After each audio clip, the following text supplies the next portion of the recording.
Have you ever wondered how introverts build a business? Courtney Oliphant spent many years in nonprofit work before finding herself in a full-time grant writing position with absolutely no flexibility. Her son was about to start school and needed to be picked up at 2 p.m., but she was supposed to be at work. When she learned that her husband also got a pay cut, it was the sign she needed to switch things up. Within a month of seriously considering consulting, Courtney had 3 steady clients, including the nonprofit she was working at full-time, and now she has more work than she can handle. Truly, we talk about the double-edged sword that too much work can be. But that's the year number 2 problem. If nothing else changes, Courtney will hit $250K in revenue in year 2 of her consulting business. We dive into how she practices so that she can appear more confident than she feels, and so much more in this episode with Courtney. I can't wait for you to meet her. Welcome, Courtney. I am so excited that you're joining us to share a bit about your story today. Thank you. Hi, thanks for having me. What drew you to seek grant writing community and training? I had spent about 5-6 years as a managing director. And in that time, I was writing grants for my salary, essentially. And then we moved from LA to San Diego, and I decided to try and find something that was serving my local community. At that point, I joined a large arts organization, one of the largest regional theaters in the country, totally opposite from the grassroots. And I lasted about 8 months before I realized that it just was not conducive to having 2 little kids under 5, both for salary, the income levels that we needed to support a family in San Diego, but also just the time commitment. Like I couldn't pick up my son at school at 2 o'clock. I ended up putting in my notice in May 2023, and I started my business with 2 clients in June. About 2 or 3 weeks into starting the business, I found the collective. I don't remember how I found it. It was probably me searching. I'm a grant writer now. What do I do? So I found it. I was like, oh my gosh, this is absolutely perfect. This is the kind of community that I need. I was still feeling really scared about starting my own business. It was my second attempt at a business. So I was still kind of feeling those layers of failure from the first time. And I thought, okay, if I can have a community where if I fall down, there's people that can help me get back up as opposed to me trying to get up myself, then I think I actually have a chance at success with this because it's something that's already in my expertise. So just layering in that community element and how to do consulting, because that was something I did not know. Between the contracts and the pricing, I'm such an introvert. And so also just how do you put yourself out there? How do you network? All of those gross words that the collective really like reframed for me in a way that was like more about relationship building and enjoying the conversations that you're having through those informational interviews. I have to know, what was the first business? I had postpartum depression after my first child, my son. I just didn't have any support. My parents were living in Colorado, so it was just me and my husband in LA, this big city. I felt so alone. During the pandemic, I was juggling 2 jobs and I got laid off from one of them. And I thought, okay, well, now's my chance. So I started building a community for moms in that 4th trimester, that postpartum period. I had an online membership community. I had recordings of yoga classes. It's what I needed, but it's not what I'm good at. It's not my skill set. It was so hard. I had to show up and put my public brand persona face on, and it just didn't feel right. It just wasn't a good fit. I had to come to terms with the fact that I had a good idea, but that doesn't mean it's the right idea for me. It kind of led to me taking this full-time position at a large organization because I was like, maybe the corporate route is the way to go. And it wasn't. I think it was just the wrong business at the wrong time. Thank you for your vulnerability and for trying to support other women through that, even if it didn't show up maybe the way you envisioned. I'm sure that you helped some of those women that you talked to in that time period. I launched and had 2 people sign up. I was like, okay, let's try and launch again. And then I didn't make it to that second launch, but I also did learn so much, just all these business tricks for online business that has really informed and helped me. It was a very painful experience, but it's valuable and I met great people along the way. You're going to join the collective. You're going to launch this consulting company. What did you give yourself a runway? Did you know that you were going to just immediately jump into consulting? Like, how did the decision to quit? Because it's one thing to like feel the pain of not being able to pick up your kid. It's the other to be like, we actually have to pay our mortgage or our bills. So like, how do we do this? How did you make that leap? I was already feeling that pull, that like you're wearing a sweater that's too tight. It wasn't unbearable yet, but I could see, like looking forward into the future, the downward spiral that was going to happen. And at that same time, I was starting to feel that. My husband transitioned from an interim position to a full-time position and got a pay cut. And that pay cut was almost exactly as much as childcare for one of our kids. Well, that kind of made a decision for us. One of us needs to figure out something else. We cannot have 2 full-time positions where we're expected to show up in person. I had a coworker at the time who was was also interested in starting this thing with me. Her name's Juliana Choi, and she's still my partner in the business, but she has a full-time job. So she's kind of doing it as a hustle, whereas now it's become my full-time thing. She had come across someone named Valerie Grant, who has a grant consulting practice in San Diego. But she was very gracious, and she told us about the landscape of grant consultants in San Diego, gave us a great perspective on the range of charging and what she charges versus what she's seen. That call happened in February, and that kind of gave me the first vision of potential of what it could look like if I started consulting. By May, we had our first client. It was a music therapy nonprofit, and they were transitioning from someone that they had for years and years and years, but it left this massive hole. We experimented with our first client starting in May. I was feeling more confident. When I put in my notice, I said, so I know it's probably going to take you a while to find this position. If you want someone to work in the interim until you find someone to replace me, be happy to do that through my new company. And here's my new rate. They said yes. By June 1st, I had 3 retainer clients, and my previous employer became my anchor client. And I'm still with them today, almost a year later. That was kind of my journey towards jumping into consulting. The timing of the collective was perfect. Of course, I didn't have my contracts done. I had been working with 3 organizations without, anything official. Now I'm so grateful that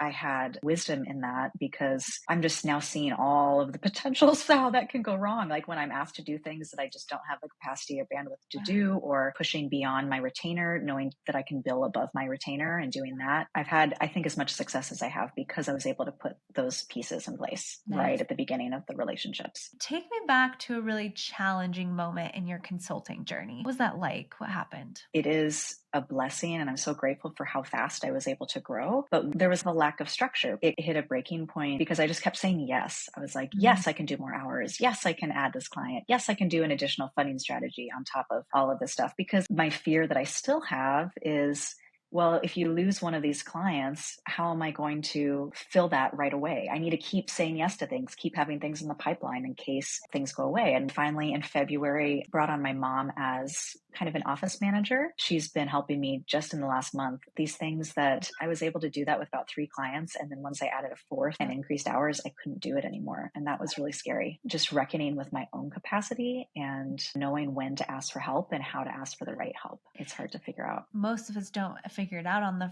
first try. One of the things that's working in your advantage, one is your mom's skill set, but then also the trust. So often it's really hard to give up trust, especially with that first hire. An unexpected gift of entrepreneurship has been to be able to bring in family in different ways. So like my sister's our community manager, and just being able to give her different career opportunity has been so life-giving. I don't know if you feel that with your mom too. Yeah, absolutely. What are you most proud of? I'm really proud that I was able to grow as fast as I have. I think it's my own resilience that has taken years to really build up. And when I started consulting, I promised my husband that I would do it for 3 years, commit for at least a minimum of 3 years. I knew that I needed to throw myself into it fully and then see it through. 3 years is like nothing in the grand scheme of things, but for me, it felt like a manageable amount of time to be able to see if it's something that I really love and if I can create freedom within it. I don't know how many other people feel this way, but grant writing is hard. It's a hard career path, especially the way that I do consulting is I kind of step into a fractional grant manager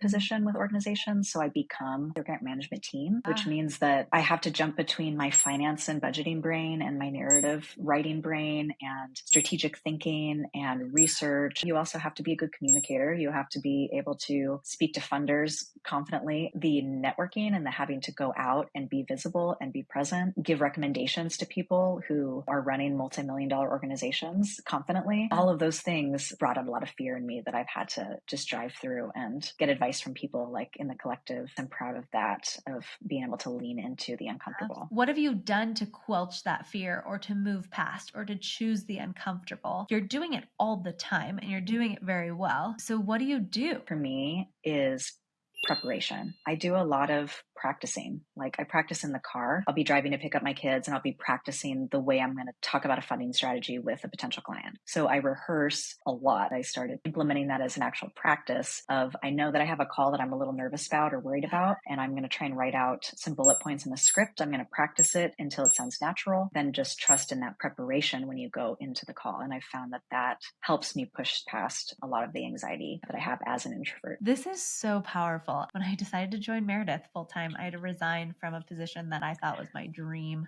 job Wow. and resigned to someone who I really respected. And so I was so anxious about that conversation. I wrote down exactly what I wanted to say, like had this beautiful piece of paper, worked on it. And of course, then I like scheduled a meeting with him and he called because he was like, what is this email? I know what this is going to be. And so then all of a sudden it's not in my predetermined time. The only way I could handle that call was that I pulled up my script and I knew my bullet points. I had prepped enough to be able to have that really hard conversation with ease. Yeah. It was crazy. Anyway, I get it. Like it's a really good tip. And I just love this visual of you in the car practicing because it is something that we could do, whether we're on a walk. Like I talk to myself sometimes on walks or whatever. There's nothing that gets your heart beating faster than when someone calls and you're not expecting it, especially in a case like that. You know it's going to be a hard conversation anyway. And so you're trying to define how that happens. Yeah. And then it just all goes out the window. It's like an introvert's nightmare. So it is very unique that people will come into a business together. Is it nice having a business partner in this journey with you? I was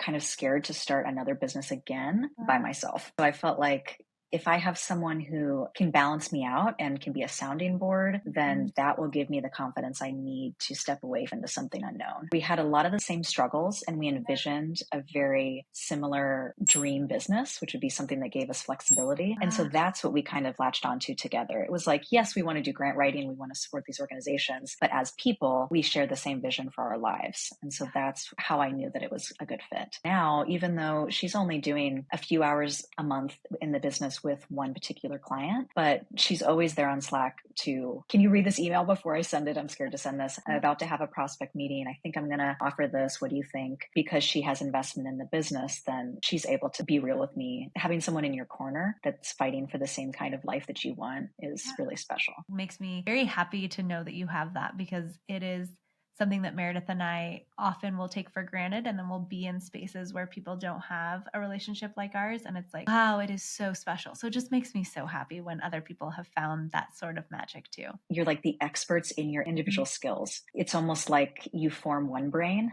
Yeah, exactly. You know, she's half the brain and you're the other half of the brain. And I think sometimes where partnerships go awry is when you have two people that have the same skill set. With my partner, she's the master at writing and technical writing. She can do government grants and her attention to detail is just like divine. Whereas my strengths are research and strategy and reframing stories in different ways. And how do we build a relationship with a funder? And these are the different things we're going to do. I do have to write a lot, but it's nice that that's kind of her strength. And then I have my strengths as well. It's a nice balance. I want to end with some rapid fire questions. So what is one word to describe your dream lifestyle? Nomadic. Your next vacation spot? I think it's Iceland, but it could change next week. Favorite podcast? Malcolm Gladwell's Revisionist History. What are you reading right now? I'm about halfway through How Big Things Get Done, the surprising factors that determine the fate of every project from home renovations to space exploration and everything in between. Last TV show you binged? The Marvelous Mrs. Maisel. And what is your superpower? Gift giving. Can't imagine all of the people in your life. I do want to talk about freedom. Are you feeling the freedom or can you see the freedom coming? I don't feel the freedom yet. I feel like I'm in this compression zone where my workload is way more than I can handle at the moment. Even just having my mom step in, it's been great. I have a grants associate on my team. I need to hire another one. I just need some outside perspective